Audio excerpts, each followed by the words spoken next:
15वां प्रश्न है, एक समकोण त्रिभुज में दो न्यून कोणों का अंतर 2 पाई/9 रेडियन है। त्रिभुज के दोनों कोण अंशों में ज्ञात कीजिए कह रहे हैं। तो चलो अंशों में ज्ञात कर लेते हैं। तो पहले मैं आपको थोड़ा सा समझाना चाहूँगा। देखो, इस तरह से अगर मान लो मैं एक रेखा खींचता हूँ इस प्रकार से, तो ये रेखा जो है ये कितने अंश का होगा? 180 अंश का होगा। बिल्कुल होगा ना, 180 अंश का। और बीचों बीच अगर मैं एक लंब खींच देता हूँ इस तरह से, तो ये कितने अंश का हो जाएगा? ये वाला हिस्सा भी 90 अंश का और ये वाला हिस्सा भी 90 अंश का। मतलब 180 अंश को कितने भागों में डिवाइड कर दिया? 2 भागों में। एक भाग 90 अंश का बना, दूसरा भाग भी 90 अंश का बना। अब यहाँ पे न्यून कोण का जिक्र हुआ है, तो न्यून कोण का मतलब क्या होता है? जिस कोण का मान 90 अंश से कम होता है उसे हम क्या कहते हैं? न्यून कोण कहते हैं। ठीक, या हम ये भी कह सकते हैं कि दो ऐसे मान जिनका मान 90 अंश से कम हो, लेकिन जोड़ने पर उनका मान कितना आना चाहिए? या ये भी कह सकते हो कि दो कोणों के योग करने पर 90 अंश आना चाहिए। इसका मतलब क्या है? इसका मतलब ये है कि ये जो 90 अंश के कोण है उसको मैं 2 भागों में इस तरह से डिवाइड कर सकता हूँ। एक भाग मान लो ये 60 अंश का है, तो एक भाग कितने अंश का हो गया? 30 का। हो सकता है ये 20 अंश का हो सकता है, और ये जो है ये 70 अंश का हो सकता है। तो इस तरह से भी ये क्या होगा? न्यून कोण होगा। मतलब मैं कोई भी कंडीशन में इस वाले और इस वाले दोनों कोणों को अगर मैं जोड़ूंगा तो कितना आना चाहिए? 90 आना चाहिए। ठीक है, तो दोनों का योग अगर मुझे 90 प्राप्त हो रहा है, इसका मतलब ये है कि वो क्या है? न्यून कोणों का योग कितना होता है? 90 अंश होता है। मतलब दो न्यून कोणों का योग समकोण होता है, ये समझो। तो ये समझ में आ गया। ठीक है, अभी हम इसका उपयोग करने वाले हैं, तो इससे पहले मैं आपको बता दूं, कह के यहाँ पे बता रहा हूँ। ठीक है, तो चलो अब हम हल कर लेते हैं प्रश्नों को। तो यहाँ पे लिखो, माना, ठीक है, एक को मैं ए मान लेता हूँ और एक को मैं बी मान लेता हूँ। ठीक है, इस प्रश्न में इस अंश वाले मान को तो बताया नहीं है, तो ये एग्जाम्पल था जो मैं बता रहा हूँ। ना आपको 30 लेना है, ना आपको 60 लेना है, कुछ भी नहीं लेना। ठीक है, बस प्रश्न में ए और बी बस दिया हुआ है। इसके माध्यम से हम इस ए बी के मान, ओरिजिनल मान को निकालते हैं अब। ठीक है, तो यहाँ पे ए और बी अंशों में वो त्रिभुज आना चाहिए यहाँ पे, त्रिभुज के दो न्यून कोण है। ठीक है, दोनों क्या है? न्यून कोण है। तो ए और बी दोनों का योग कितना होगा? 90 अंश।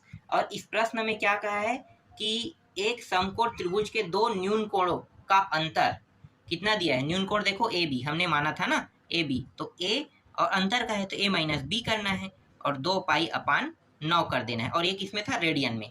इस रेडियन को हमें चेंज करना है, किसमें चेंज करना है? अंश में। तो 2 पाई/9 गुणित 180 पाई से क्या कर देंगे? गुणा कर देंगे, तो किसमें चेंज हो जाएगा? डिग्री में चेंज हो जाएगा। ठीक है, आगे हल करो। तो यहाँ पे ये पाई और ये पाई कट गया। ठीक है, 9 के पारा में 9 दूनी 18, 9 शून्यम 20 दूनी कितना हो गया? 40। तो यहाँ पे a माइनस बी का मान कितना आ गया?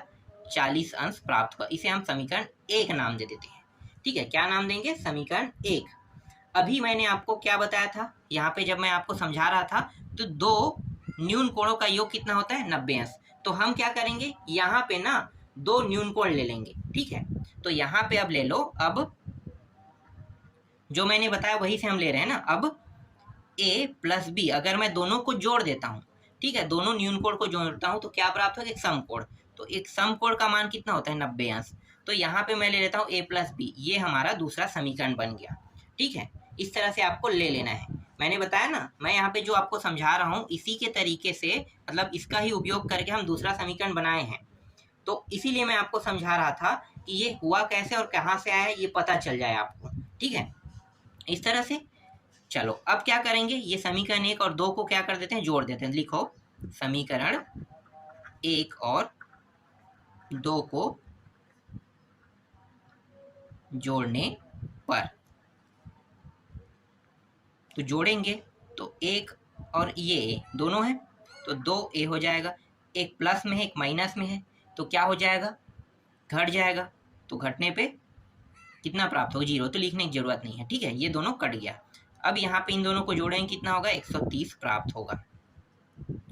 ए बस को यहीं पे रहने दो, 2 को उस साइड ले जाओ, तो गुणा के रूप में है, तो कहाँ पे आएगा? नीचे में। 2 से जब इसे भाग दोगे तो कितना प्राप्त होगा? यहाँ पे 2 छक्के और 2 पंचे, तो 65 अंश यहाँ पे क्या प्राप्त हो रहा है, ए का मान प्राप्त हो रहा है। ए का मान निकल गया, ठीक है। यहाँ पे जो ए का मान जो मैंने लिखा था, देखो यहाँ पे 60, ओरिजिनल मान अब क्या आ गया, 65 आ गया, ठीक है। तो यहाँ पे अब मैं क्या रख सकता हूँ, ओरिजिनल मान 60 के जगह में 65। अब बी का मान निकाल लेते हैं। तो बी के मान को मैं कहाँ पे रखूंगा, चाहे आप समीकरण 1 में रखो चाहे समीकरण 2 में रखो, किसी में भी रखोगे बी का मान निकल जाएगा, ठीक है। तो चलो समीकरण 2 में रख लेते हैं। तो लिखो यहाँ पे ए के मान को समीकरण 2 में रखने पर, तो समीकरण 2 में देखो ए के जगह पे हम रख देंगे 65 अंश रखेंगे, ठीक है। उसके बाद क्या दिया है, प्लस बी बराबर 90 अंश। तो बी को यहीं पे रहने देते हैं, 65 को इस साइड ले आते हैं, तो क्या होगा, प्लस में है तो ये हो जाएगा माइनस में। तो यहाँ पे b बराबर कितना हो जाएगा, जब इसे घटा देंगे तो घटाओ तो ये 5 हो गया और 8 में 2 आ जाएगा, ठीक है। तो यहाँ पे कितना आ गया, 25 आ गया। तो 25 अंश जो है वो b का मान है। तो जो न्यून कोण है, दोनों न्यून कोण, उनका उत्तर क्या प्राप्त हुआ, एक 65 तथा एक 25 प्राप्त हुआ। तो इसे आप कैसे लिखोगे, यहाँ पे लिख लोगे, अतः समकोण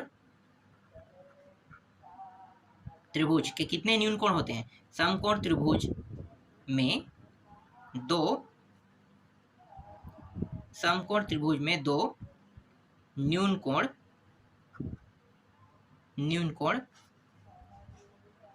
65 अंश तथा 25 अंश है।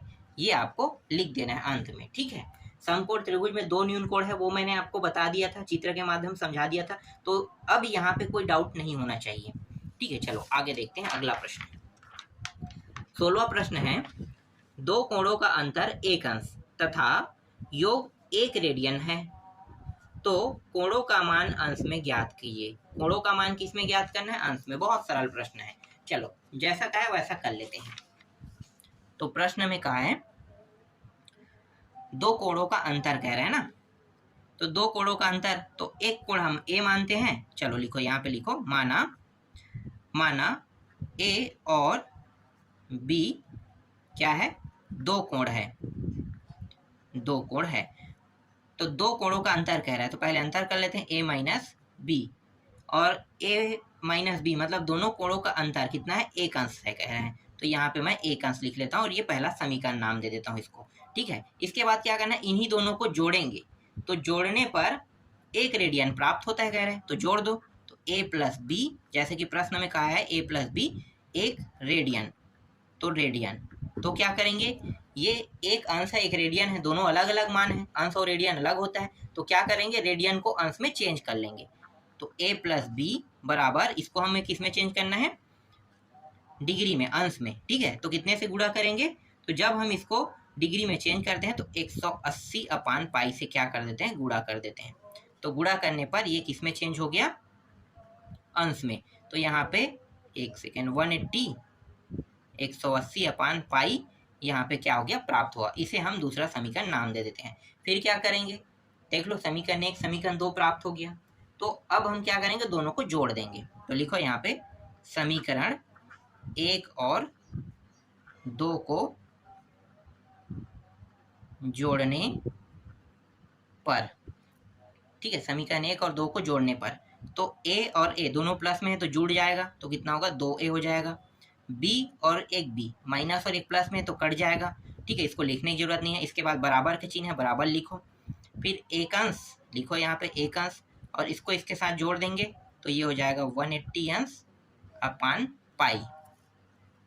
तो 2a बराबर, इस पाई को यहाँ पे पाई को इसके साथ गुणा कर देंगे तो ये क्या हो जाएगा, पाई हो जाएगा, ठीक है, ये पाई बन गया, और ये 180 का 180 रहेगा, ठीक है, इस तरह से। और अंश को यहाँ पे, और नीचे में क्या था, पाई था दोनों के में, ठीक।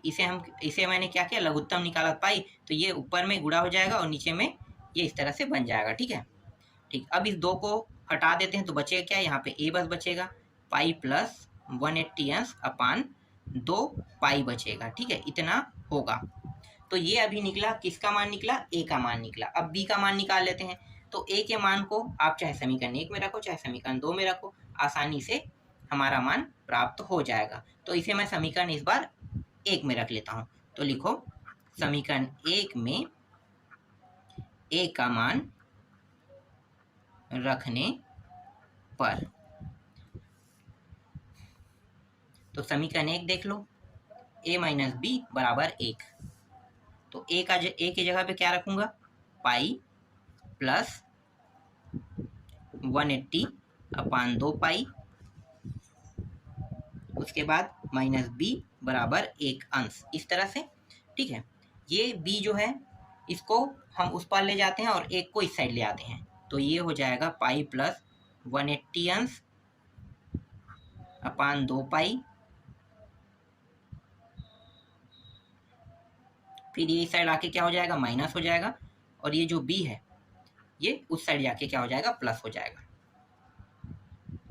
अब यहाँ भी देखो ये 1 के नीचे कुछ नहीं है, तो क्या करेंगे, इसको भी हम बराबर कर लेंगे, मतलब हमारे पास नीचे में 2 पाई आना चाहिए। तो इसके लिए क्या करेंगे, 2 पाई का ऊपर नीचे दोनों में गुणा कर देंगे। ठीक है, आपको समझ में नहीं आ रहा होगा तो मैं आपको बता देता हूँ, यहाँ पे कुछ नहीं मतलब 1 है, तो इस 2 पाई का ऊपर नीचे दोनों में गुणा करेंगे। तो ये हो जाएगा पाई प्लस 180 माइनस 2 पाई, तो ये 2 पाई ये भी हो जाएगा, गुणा होगा, तो ये भी 2 पाई, तो नीचे के मान को हम एक बार लिखते हैं। ठीक है, 2 पाई और ये b, फिर यहाँ पे 180 अंश माइनस ये पाई और ये पाई 2 है तो घटा देंगे तो 1 पाई बचेगा, और यहाँ पे नीचे में 2 पाई आ जाएगा बराबर b। इसे जमा के लिख लेते हैं b को इस पार, और 180 माइनस पाई अपान 2 पाई को इस तरह से। तो ये रहा, आपको b का उत्तर निकालना था, तो b का उत्तर यहाँ पे ये प्राप्त हुआ। ठीक है, तो b का उत्तर ये है। इसको आप चाहो तो ऐसे भी इस तरह से अंश को बाहर में लगा सकते हो, क्योंकि पाई के साथ भी क्या लगा है, अंश लगा है। ठीक है, तो इस तरह से भी आप लिख सकते हो।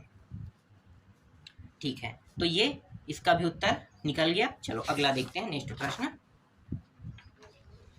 और ये अंतिम प्रश्न है अभी जो मैं बता रहा हूँ, ये इस प्रश्नावली का अंतिम प्रश्न है।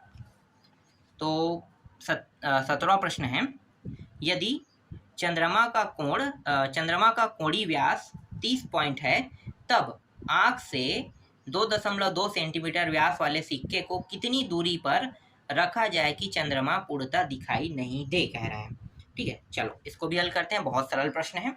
सबसे पहले क्या करेंगे, सबसे पहले एक सिक्का बना लेते हैं। ठीक है, सिक्का गोल होता है, तो यहाँ पे मैं एक सिक्का बना लेता हूँ समझाने के लिए। ये क्या है, ये एक सिक्का है, इसे आप लोग प्रकार की सहायता से बना लेना जिससे ये गोल आएगा। और इसके व्यास को बोला है ना, कितना रखने के लिए कहा है, इसके व्यास को 2.2। लेकिन इस पूरे प्रश्न को जब आप पढ़ोगे तो आपको समझ में आएगा कि एक सिक्के के बाद इसमें चंद्रमा का भी जिक्र किया है, और अपने आँख से जब उसे देखोगे तो मान लो यहाँ पे मैं एक बिंदु पॉइंट देता हूँ। ठीक है, कहाँ पे, यहाँ पे मैंने बिंदु पॉइंट दिया, और बिंदु पॉइंट इसी को मैं क्या बना देता हूँ, इसको आँख बना देता हूँ। चलो ये आँख है, इस आँख से मैं जब देखूंगा इसको, चंद्रमा को, ठीक है, तो चंद्रमा दिखाई दे रहा है, और उसके बाद मैं वहाँ पे सिक्का लगा देता हूँ जिससे चंद्रमा पूर्ण रूप से ढक जाए। तो कैसे होगा, जब मैं आँख से देखूंगा तो सिक्का सामने आ गया इस तरह से, और चंद्रमा जो है वो पूर्ण रूप से ढक जाएगा। ये इस तरह से मैं चंद्रमा बना लेता हूँ। ये क्या है, चंद्रमा है, चंद्रमा। तो इसका जो व्यास है ये कितना है, 2.2 है। ये A है और ये B पॉइंट है। ठीक है, यहाँ से यहाँ की दूरी को मैं क्या मानूंगा, आँख से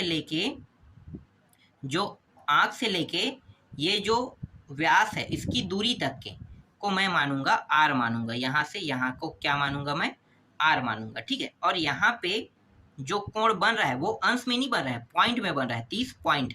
ठीक है, 30 अंश मत समझना, 30 पॉइंट में बन रहा है, कह रहा है। तो इस तरह से जो चीज इस प्रश्न में करने के लिए कहा था वो मैंने कर दिया, और वो मैंने चित्र में दर्शा दिया। ठीक है, तो इस प्रकार से एक चित्र प्राप्त हुआ। और चित्र के माध्यम से आपको क्या समझ में आ रहा है कि मैं अपने आँख से जब चंद्रमा को देख रहा हूँ तो चंद्रमा को मुझे ढकना है, किसके माध्यम से, सिक्का के माध्यम से। तो सिक्का को मैं क्या करूँगा, सामने लाऊंगा, तो सिक्का को मैं उतनी ही दूरी पे रखूंगा जिससे चंद्रमा पूर्ण रूप से ढक जाए। ठीक है, पूरे आँख के पास रखोगे तो हर चीज़ ढक जाएगा, तो मुझे हर चीज़ों को नहीं ढकना है, सिर्फ चंद्रमा को ढकना है। तो वैसे करते हुए धीरे धीरे धीरे हम क्या करेंगे, हम सिर्फ चंद्रमा को ढकते तक के ही दूरी पे रखेंगे। समझ में आ गया? तो उसी दूरी की जो त्रिज्या है इसको निकालना है, और यहाँ पे 30 पॉइंट में दिया हुआ है, और ये जो सिक्का है उसका व्यास 2.2 दिया हुआ है, ठीक है, सेंटीमीटर, 2.2 सेंटीमीटर दिया हुआ है। ये समझ में आ गया? ठीक है, चलो अब मैं डायरेक्ट इसको हल कर लेता हूँ। ठीक है, चाहो तो आप कुछ लिखना चाहो तो लिख सकते हो, लिखने की आवश्यकता नहीं, मैं डायरेक्ट हल करता हूँ। तो ये क्या है, ए बी है, तो यहाँ पे लिखो ए बी, और ए बी क्या है, व्यास है ना, व्यास ए बी बराबर कितना है, 2.2 सेंटीमीटर, इतना, ठीक है। और थीटा का मान कितना होगा, देखो 30 पॉइंट दिया है, तो 30 पॉइंट लो इस तरह से। इस पॉइंट को मुझे किस में चेंज करना है, इस पॉइंट को मुझे, ये पॉइंट जो है इसको हम डिग्री फॉर्म में कर लेते हैं पहले, है ना। तो डिग्री फॉर्म में करेंगे तो कैसे होगा, तो 30 पॉइंट को ये 60 से, अगर मैं 1/60 से क्या कर देंगे, मतलब 60 से मैं भाग दे दूंगा तो ये डिग्री में चेंज हो गया, तो ये क्या बन गया, अब डिग्री बन गया है। ठीक है, अब इस डिग्री को मुझे किस में चेंज करना है, रेडियन में, तो रेडियन में चेंज कर लेते हैं भाई। तो 30 और ये 60 रेडियन में चेंज करने का तरीका है π/180 से क्या कर देते हैं, गुणा कर देते हैं, तो वो चेंज हो जाता है। ठीक है, इस तरह से देखो जो जो कटा है उसको कटा देते हैं, 30 से कम, 30 दूनी, ये कट गया, और ये π/, ये दोनों गुणा होकर कितना हो जाएगा, 360, तो π/, यहाँ पे 360 अंश प्राप्त हो गया। अंश में नहीं कह सकते, अब तो रेडियन में निकल गया ना, तो रेडियन लिखो इसे, रेडियन में प्राप्त हुआ, इतना रेडियन प्राप्त हुआ। उसके बाद थीटा का एक दूसरा मान और होता है, क्या होता है, थीटा का चूंकि लगा दो, चूंकि थीटा का एक और मान होता है L/R होता है। ठीक है, L/R होता है, तो इस तरह से L/R लिख लो, और थीटा का मान कितना निकला, π/360, L का मान 2.2। ठीक है, ये जो व्यास निकला है ये क्या है, चाप भी है, तो चाप भी है, यहाँ से हम यहाँ पे चाप काटे, यहाँ से यहाँ चाप काटे, तो ये चाप भी है, तो चाप का मतलब क्या हो गया, ये L का मान बन गया, तो ये L का मान क्या निकला, 2.2 निकला, और R का मान हम क्या करेंगे, ज्ञात करेंगे। तो ये जो, एक मिनट, इस R को हमें ऊपर में रखना है, तो इस R को मैं यहाँ पे ले जाता हूँ, तो R यहाँ पे ऊपर में आ गया। अब जितने भी मान इस साइड में, ये सब इस साइड में आ जाएगा, तो यहाँ पे पहले से 2.2 दिया हुआ है, इसके साथ गुणा होगा ये वाला पॉइंट 360, और ये पाई का जो मान है, ठीक है, पाई जो है वो कहाँ पे आ जाएगा, ऊपर में है तो नीचे में आ जाएगा, जस्ट उल्टा होता है इसमें। ठीक है, R बराबर 2.2 गुणित 360, और ये पाई का जो मान है वो कितना होगा, 22/7, इस तरह से।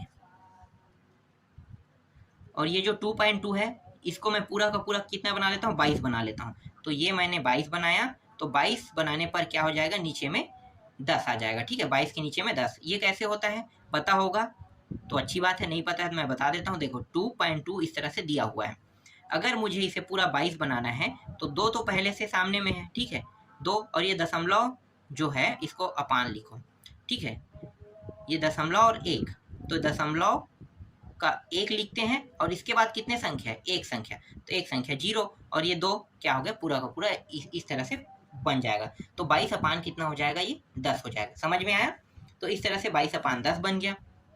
फिर गुणित 306, और ये 22, और ये 7 नीचे से ऊपर चला जाएगा, तो ये 7 यहाँ पे आ जाएगा, तो 22 और 22 मैंने यहाँ पे, एक सेकंड, ये 360 है, मैं 306 क्यों लिख रहा हूँ, ठीक है, ठीक, ये हो गया, ये और ये कट गया, 36 गुणित 7 कर दो तो कितना हो जाएगा, 252 होगा, तो 252 सेंटीमीटर R का मान यहाँ पे प्राप्त हुआ। यही क्या है, इसका उत्तर है। ठीक है, तो इस तरह से ये पूरा प्रश्नावली खत्म हो गया। इसके बाद अगले प्रश्नावली को देखेंगे।